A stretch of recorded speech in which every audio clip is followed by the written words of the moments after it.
오늘 하나님께서 주시는 말씀 마태복음 17장 10절부터 13절까지 말씀입니다. 마태복음 17장 10절부터 13절까지 같이 읽겠습니다. 제자들이 물어 이르되 그러면 어찌하여 서기관들이 엘리야가 먼저 와야 하리이까 하나이까? 예수께서 대답하여 이르시되 엘리야가 과연 먼저 와서 모든 일을 회복하리라. 내가 너희에게 말하노니 엘리야가 이미 왔으되 사람들이 알지 못하고 의미로 대우하였도다. 인자도 이와 같이 그들에게 고난을 받으리라 하시니 그제서야 제자들이 예수께서 말씀하신 것이 세례 요한인 줄을 깨달으니라. 아멘. 오늘은 세례 요한인 줄 깨달으니라 하는 제목으로 말씀을 나누도록 하겠습니다. 이제 예수님께서 베드로, 야고보, 요한을 데리고 높은 산 위에 올라가셨는데 그곳에서 이제 3명의 제자는 예수님의 몸이 휘어지는 거, 그리고 하늘로부터 모세와 엘리야가 이제 내려온 것을 보게 됐죠. 그리고 그곳에서 베드로가 예수님 우리 여기 초막새 찍고 예수님 하나, 모세 하나, 엘리야 하나 이렇게 집집마다 살면서 그렇게 살았으면 좋겠습니다. 이렇게 이야기를 했습니다. 이 이야기는 그냥 여기가 너무 좋으니까 여기가 천국 같습니다 라는 의미보다는 예수님 집 하나, 모세 하나, 엘리야 하나, 집 하나씩 줄 테니까 이 높은 꼭대기 위에 사시고 우리는 그냥 세상으로 왕래하면서 필요할 때마다 여기 와서 예수님도 만나고 모세도 만나고 엘리야도 만나겠습니다. 뭐 이런 의미예요. 그러니까 오늘날 그리스도인들도 다 그런 거 아닙니까? 이제 교회에, 하나님은 교회에 계시니까 우리가 교회에 새벽에도 만나러 오고 주일날도 만나러 오고 수요일도 만나러 와서 때를 따라서 만나러 와서 내 필요를 하나님께 구할 테니까 내가 생활하는 세상으로 내 가정으로 이런 쪽으로는 하나님 얼씬도 하지 마시고 교회에만 그냥 계세요. 우리 필요할 때 와서 빌게요. 이제 뭐 비는 것도 아니고 그냥 감사원금 낼 테니까 이거 들어주세요. 뭐 이 정도의 관계를 원하는 거죠. 제자들도 마찬가지였다는 거예요. 그랬더니 그런 상황이 되니까 그저 교회에 나와서 필요할 때마다 하나님을 찾는 정도의 신앙이 되니까 정작 세상이 무서운 게 아니라 뭐가 무서웠다는 거예요? 하나님이 무섭다는 거예요. 하나님이 무서운 거예요. 나는 신앙생활을 하고 있는데 신자인데 교회 다니는데 정작 제일 무서운 게 뭐냐면 하나님이 무섭다고요. 하나님이 오시면 할렐루야 감사합니다. 이제 오시면 어떡해요? 너무 기다렸어요. 이게 아니라 내일 오시면 어떡하지? 다 그러는 거예요. 오늘 오시면 어떡하지? 막 가슴이 철렁 내려앉는 거예요. 초막새 찍고 거기서 살자 그럴 때는 뭐 신나게 얘기하더니 하나님의 음성이 나서 이는 내 사랑하는 아들이다. 너희는 그의 말을 들어라 하니까 그냥 너무 겁이 나서 머리를 땅에 쳐박고 들지도 못하는 거예요. 그리고 이제 오늘 본문의 말씀으로 이어지는데 이제 오늘 본문의 말씀을 이렇게 좀 참고할 만한 그런 글이나 아니면 또 설교 영상 같은 걸 좀 찾아봤어요.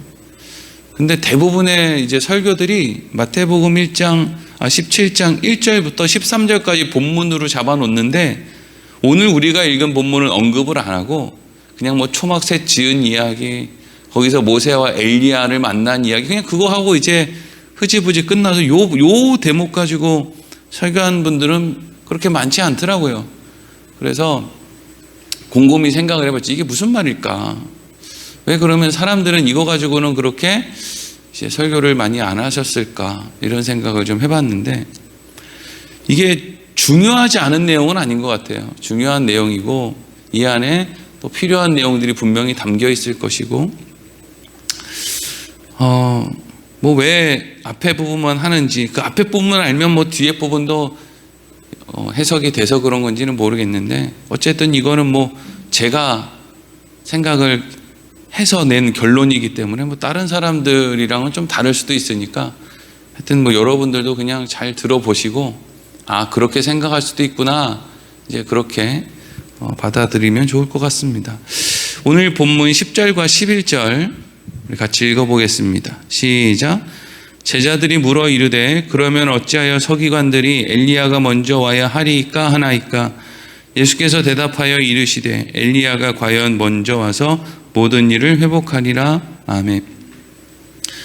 변화산 사건이 끝났죠. 이제 모세와 엘리야가 사라졌어요. 하나님의 음성 가운데 제자들이 막 두려워 벌벌 떠는 그때 그냥 모세와 엘리야는 사라져 버렸고, 예수님이 모세와 엘리야가 떠난 이후에 제자들을 이렇게 위로해서 다시금 이제 산 아래로 내려오는 거예요. 산 아래로 내려오는데 예수님의 제자들이 뚱딴지같이 이런 이야기를 해요. 예수님, 서기관들이 그러던데요, 메시아가 오시기 전에 하나님이 엘리야를 먼저 보내주신다 그러던데요. 이걸 이제 느닷없이 물어요.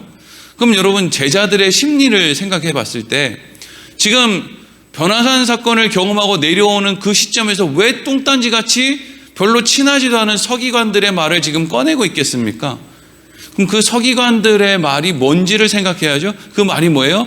왜 메시아가 오기 전에 엘리야가 온다고 했는데 엘리야가 오지 않습니까? 라고 하는 말이었어요. 이게 말라기서에 나오는 말씀이거든요. 그러면 제자들은 왜 이 시점에서 그걸 서기관들을 이야기하면서 예수님한테 물었느냐? 이것 때문이죠. 예수님 방금 전에 산 위에 엘리야 선생님 있었잖아요.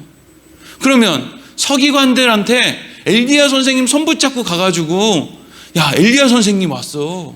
그러니까 엘리야 선생님이랑 함께 있는 이 예수님이 진짜 메시아야. 니네 까불지 마. 이거 하면 예수님 간단한 거 아닙니까? 요걸 지금 이렇게 이야기하고 있는 거예요. 그래서 지금 이 시점에서 느닷없이 서기관들이 예수님 메시아가 오시기 전에 엘리야가 먼저 온다고 했는데 그게 맞는 말입니까? 이렇게 이제 묻는 거죠. 그랬더니 예수님께서 그 질문에 대해서 맞다. 맞아. 메시아가 오기 전에 엘리야가 먼저 와야 되는 거 맞다. 그가 먼저 와서 과연 모든 일을 회복할 것이다. 이렇게 말씀을 하세요. 제자들이 한편으로는 이제 기대감이 생겼겠죠. 왜? 본인들이 은근히 서기관들의 말을 빌려서 방금 전에 산꼭대기에서 본 엘리야 선생님을 좀 모셔가면 어떨까? 이런 식으로 이제 말을 끌고 갔는데 예수님이 옳다. 엘리야가 먼저 와야 되는 거 맞다. 그 엘리야가 와서 모든 일을 회복할 거다. 이렇게 말씀을 하시니까 그럼 엘리야 선생님이 우리랑 같이 가실 건가? 아니면 지금은 안 보여도 우리가 어딘가 가면 엘리야 선생님이 거기에 짜자잔 하고 나타날 건가? 하늘에서 불병거를 타고 올라간 것처럼 불병거를 타고 다시 사람들 보이는 데서 내려와서 예수님이 하나님의 아들이고 메시아다라고 하는 것을 가르쳐 주실 건가? 이제 그런 기대가 생겼겠죠? 지금 그런 목적을 가지고 제자들이 말을 꺼낸 거예요.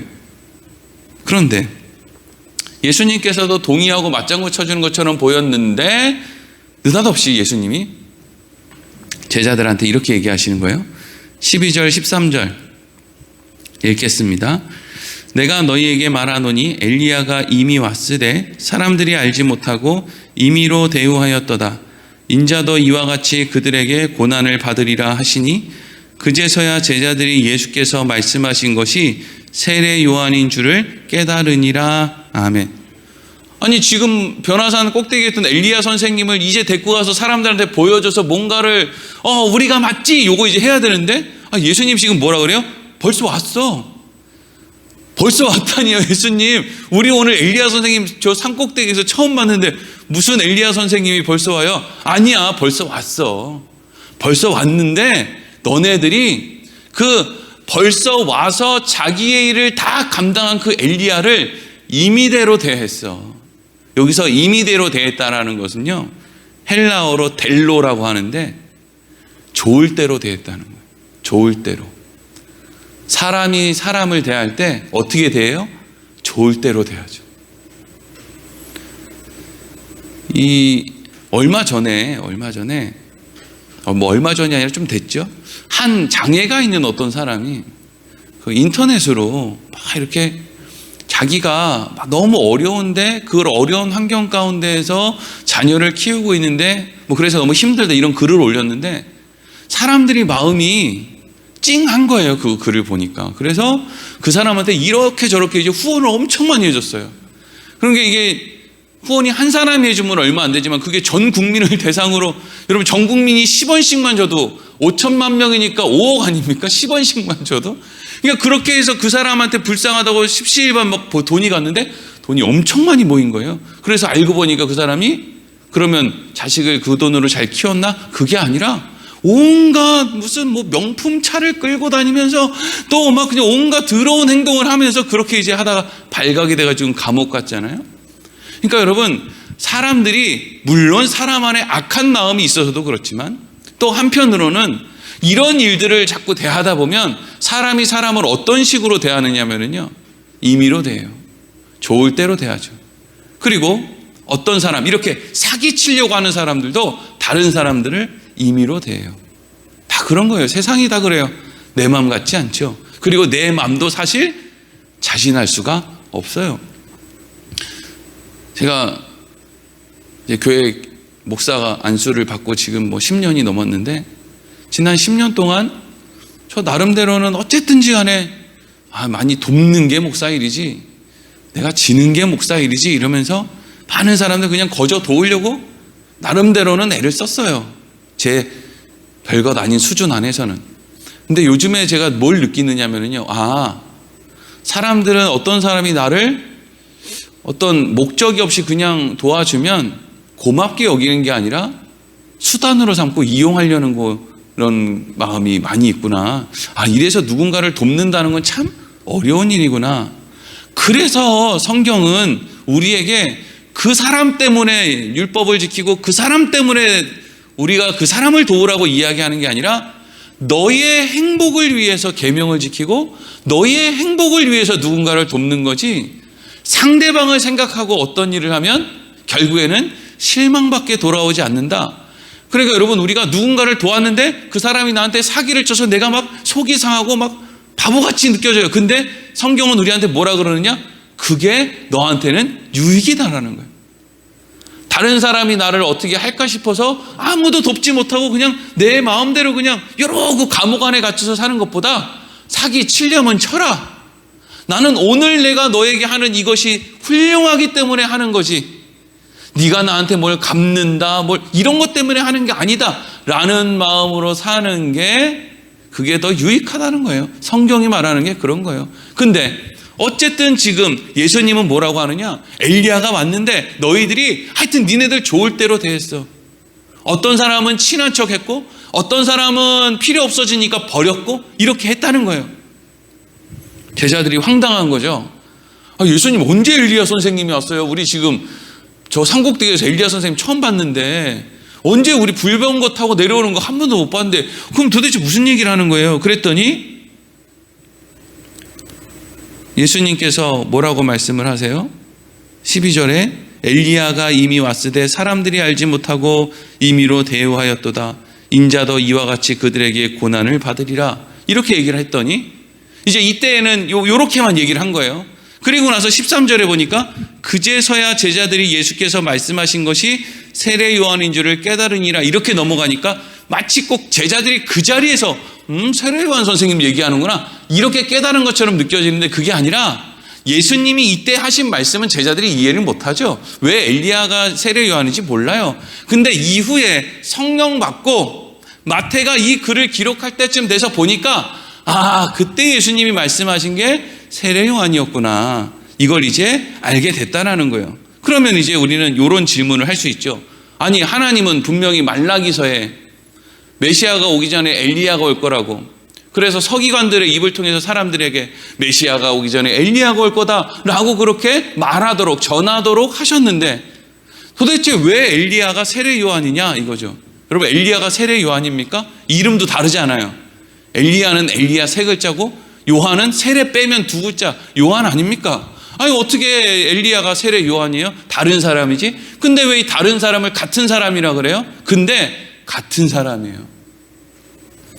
왜 같은 사람이냐면요, 우리는 항상 어디에 관심을 두냐면 인간의 껍데기에 관심을 둬요. 그러니까 엘리야라고 하는 껍데기와 세례 요한이라고 하는 껍데기는 다르죠, 당연히. 근데 엘리야 안에 있는 하나님과 세례 요한 안에 있는 하나님은 같단 말이죠. 그러니까 사실 엘리야가 엘리야로서 훌륭한 게 아니잖아요. 엘리야가 엘리야로 서 있을 때 그에게 하나님의 말씀이 임했고 하나님의 그 말씀을 엘리야가 그대로 백성들에게 전했을 때 그게 의미가 있는 거죠. 엘리야가 무슨 실력이 있습니까? 그런데 그게 마찬가지라고요. 세례 요한 자신에게 실력이 있는 게 아니라 세례 요한 안에 있는 하나님의 말씀에 실력이 있단 말이죠. 그러니까 세례 요한이 엘리야다라는 말은 엘리야가 전한 말씀 안에 있는 하나님의 말씀의 그 뜻이나 세례 요한 안에 담겨 있는 하나님의 말씀의 뜻이 같다는 거죠. 공통점이 뭐예요? 회개해라, 회개해라. 아버지의 마음으로 백성들에게 전하는 거예요. 회개해라, 돌아와라. 왜? 그게 너희들에게 행복을 주니까. 이게 뭐 꼭 죽어서 천국 가기 위한 티켓을 사라 이런 의미이기에 앞서 의심하고 욕심 채워서 내 행복을 이루고 하는 그 어떤 삶이 나를 행복하게 하는 게 아니라 하나님께로 오라는 거예요. 그것 말고는 방법이 없다는 거죠. 그걸 전했던 것이 엘리야요, 그걸 전했던 것이 세례 요한이라는 거예요. 여러분, 우리가 보통 똑같은 사람이 설교를 해도요, 이 사람은 10,000명 모이는 교회 담임 목사야, 이 사람은 책도 엄청 많이 썼어, 진짜 대단한 사람이야, 이런 사람이 부여 온누리교회에 와가지고 집회를 인도할 때 하고, 이 사람은 저기 어디 시골에서 목회하는데 그냥 뭐 어렵게 뭐 조그만 할아버지 할머니 몇 분 모시고 그렇게 해서 목회하는 분이에요, 그런 분이 교회 와서 설교를 할 때 사람들의 모이는 게 다르죠. 유명한 사람 TV에 막 나오고 막 하는 그런 목사님이 교회 온다 그러면 사람들이 많이 와서 보겠죠. 근데 여러분, 사실 그 두 사람이 무슨 차이가 있습니까? 아무 차이 없잖아요. 그 사람 보려고 하는 거 아니잖아요, 사실. 그 사람이, 하나님께서 그 사람을 통해서 우리에게 무슨 말씀을 주실까? 이게 핵심이지 않습니까? 얼마나 대단한 사람이 와서 전하든 좀 별로 안 대단한 사람처럼 보이는 사람이 와서 전하든 어차피 그것이 성경의 말씀이고 하나님의 말씀이면 사실 큰 차이가 없는데 우리는 그 껍데기가 너무 중요한 거예요, 맨날. 야, 저 사람 교인이 5만 명인데 하루에 12시간씩 기도한대. 아니, 교인 5만 명이 하루 12시간씩 기도하는 사람이, 여러분, 우리는 하나님 사랑과 이웃 사랑을 실천해야 됩니다. 이거나 교인 5명에 하루에 기도 30분밖에 안 하는 사람이, 여러분, 우리는 하나님 사랑과 이웃 사랑을 실천해야 됩니다. 뭐가 다르냐고요? 능력은 인간에게서 나오는 게 아닌데, 능력은 이 인간의 유명세에서 나오는 게 아니란 말이죠. 근데 왜 사람들은 이 엘리야라고 하는 껍데기에 주목하느냐? 이런 것 때문이죠. 하나님은 우리의 이 속이 온전해지기를 원하는데 우리는 우리 속이 온전해지는 것을 원하지 않는 거예요. 그래서 뭐만 원하느냐? 내가 눈치 봐야 되는 사람, 잘 보여야 되는 사람 앞에서만 내 속이 온전해진 것처럼 꾸미는 것을 하려고 하는 거예요. 그래서 사람들이 그걸 그렇게 알고 싶어 하잖아요. 예수님, 마지막 날의 징조가 어떠합니까? 네가 알아서 뭐 하게? 너 죽기 전에 마지막 날 안 와. 네가 죽는 날이 마지막 날이지. 이 얘기를 하시고 싶었을 거예요. 알아서 뭐 하게? 그냥 오늘을 행복하게, 아름답게, 바르게 살면 되지. 그 마지막 날의 징조 알면 뭐 할 건데? 그럼 사람들은 왜 그렇게 마지막 날의 징조를 알고 싶은 거예요? 주님 오시기 일주일 전부터 열심히 살아야지. 주님 오시기 일주일이 되기 전까지는 내 마음대로 살다가 주님 오시기 일주일 전, 아니야, 일주일도 너무 길어. 3일 정도만 바짝, 3일 아주 금식하며 철야 기도하며 3일 바짝 하나님한테 잘 보여요. 이거 하고 싶은 것보다 인간은 그거 하고 싶어요.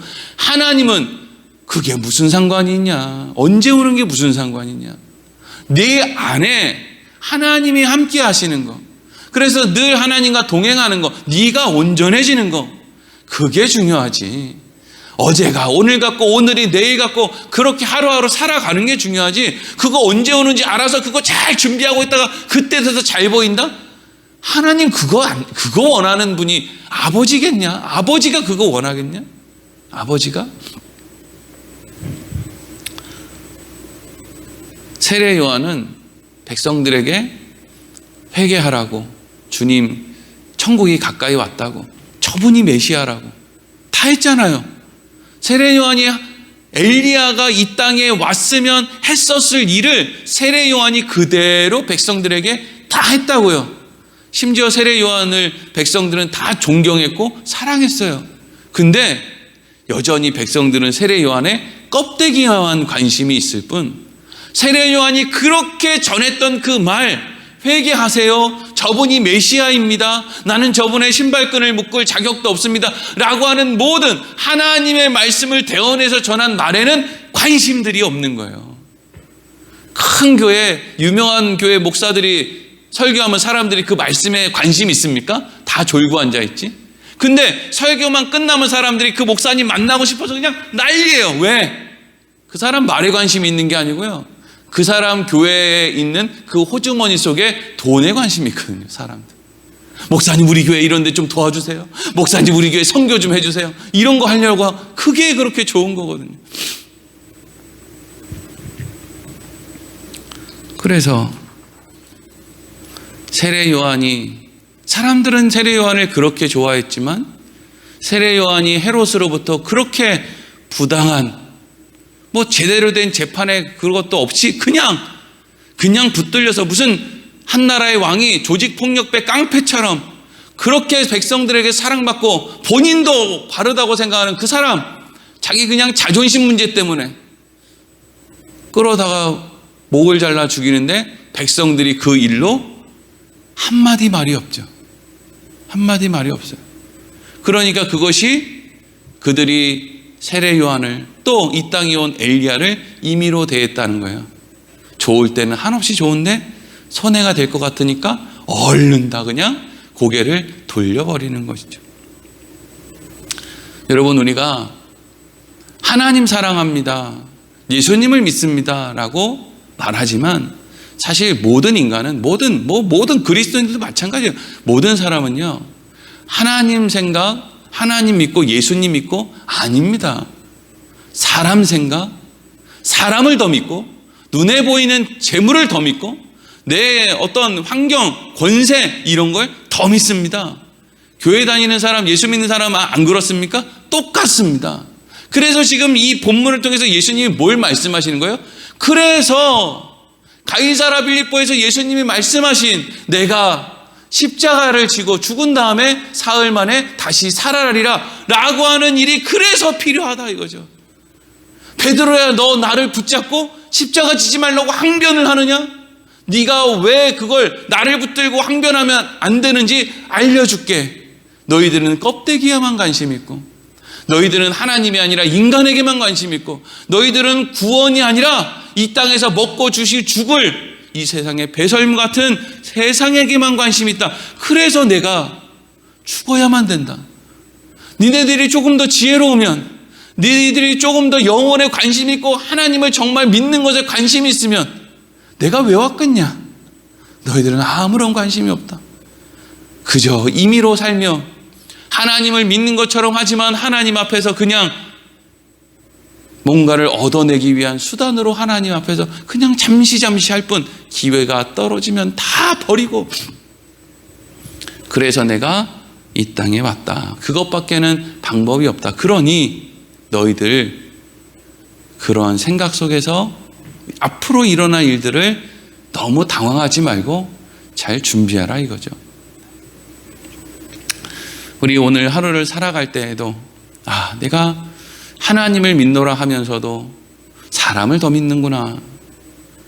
그래서 예수님이 이 땅에 오셨구나.